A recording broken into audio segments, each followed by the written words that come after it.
He sang on the heath of the Volsungs, mid Volsung common men, shepherds, chafferers, delvers, and the fowlers of the fen, the beaters of the anvil, wights who mind the oar, tamers of the horseknd, and fishers from the short hall through the press strode Sigmund, Lord Warden of the Peace, while, shrilling fierce, the blood song rang to the throng a synchrase, and some lips smiled the pleasure of lynx's scenting prey, and some brows frowned the anger that holds the wolf at bay. Be dumb, O Skald, spoke Sigmund, thou singst a troublous song, the king of the kindly Volsungs shall judge thee right or wrong.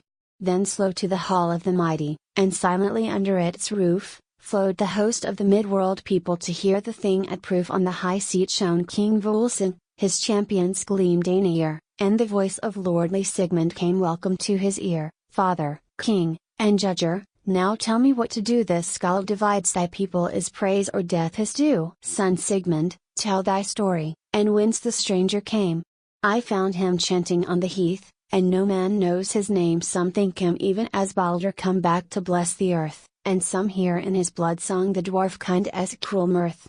Then softly laughed King Volsung, yet pierced so keen his eyes men deemed he saw the stranger as naked from disguise. O Skald, he spoke, fear nothing, though thou be dwarf or elf, come back to trouble mankind, sing up, and be thyself. The stranger eyed the father as one who works a spell, and from the board his fingers seized a sounding shell, his touches thrilled its edges, he sang, to words all changed, a strain the brown seafarers 55 oft chanted where they ranged then round about the high seat, and through the huge built hall, did all men deem they listened to waves swim up and fall. They heard the clash and clatter of shield-hung longships' sides, straining sails gale-bellied, the snarl of racing tides, while, foul and seamen-s nostrils wallowing bilges stank of ale and meal. Long sea-borne, musty, wormy, rank, yet, half a-rot with scurvy, they toppled up once more to hail the enchanted looming of some unheard-of shore. Outspoke the gracious Volsung, the chant is good to me that draws my shoremen closer to their brothers of the sea. And now, O Skald, I charge thee to voice what song most brings joy to the hearts of heroes, and men of worth and kings. 80 The stranger pondered, staring so long on Volsung's pride that soft-hand chafferers clamored, sing what thou sangst outside the song that stirred our pulses as if through war horn blown, thy chant of swords and corpses, and blood on grass drown hearing. We felt as champions, our foes seemed beaten sore, and fierce in exultation we saw them free no more. Then, nearing close to Volsung, the singer whispered, King, thou knowst how wild the feeble relish a deathful thing. Here came I hungry, seeking the means for rest and meat. They love to dream them heroes, and praise to Skalds is sweet. But now, O Volsung father, I read thy kingly heart, and I know the battle mighty from war lust dwell apart.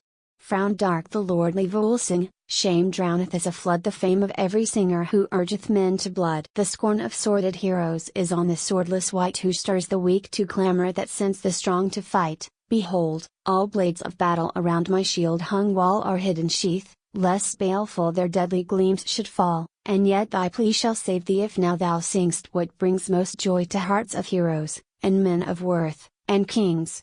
Then beamed so kind the stranger, it seemed that Balder there had rose from Niflheim's torpor to bless the shining air. He grasped an iron hammer, he tinkled on the steel, and he sang the ancients to the laboring mankind as wheel. Spike and chain and crowbar, axes, bolts, and plows, mallet, wedge, and hammer, bonds to stiffen prows, every shape of iron listeners saw anew, for the splendor of the labor rang the songcraft through.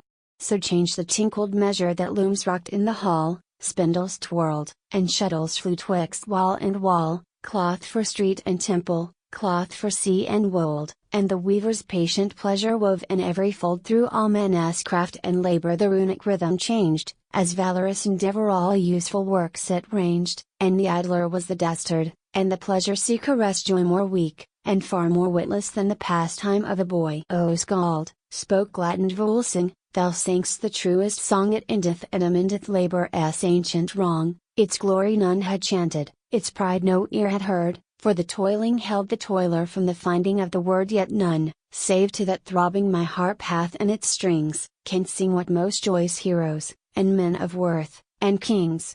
He took the harp of Volsung, his fingers lingered slow, he sang of love commingled with work, and joy, and woe, the lover's love for lover, the bridegroom and the bride, the father love for children, the wifely true heart's pride, brother's love for brother, love of friend for friend, the yearning, patient mother love that hath no stint nor end, and, even as all world things forth from the world tree start, he sang all love forever flows back to all father's heart. King Volsung and his heroes, all people round the hall, yearned and flushed and joyed and wept as if one soul swayed all. None saw the singer vanish, so blinding was his spell, and was he of the gods or dwarfs, King Volsung would not tell.